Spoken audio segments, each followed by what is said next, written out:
Sa pag plug reading ng spark plug, kailangan naman mga boss, takbo nyo naman ng malayo, kahit mga 100 kilometro, 50 kilometer, para makita nyo talaga yung sunog talaga ng spark plug, kung para lumabas talaga yung kulay kalawang. Pero pag malapit kasi mga boss, hindi nyo talaga makikita kasi yung kulay kalawang na hinahanap natin na sunog ng spark plug, ano? Saka mas maganda kung bago yung gamitin yung spark plug, 'di ba? Saka takbo nyo ng malayo o ilang kilometro o ilang araw kayong tumatakbo. Halimbawa, gumamit kayo ng service nyo o sinervice nyo sa umaga, sa hapon. O kung malayo naman, di sa hapon nyo tingnan.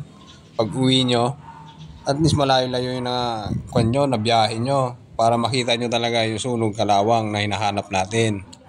Ano? Kasi pag malapit-lapit lang, hindi nyo makikita yan mga boss. So, paalala lang, pag mag-plug reading kayo, kailangan medyo maligam-gam lang yung makina, no?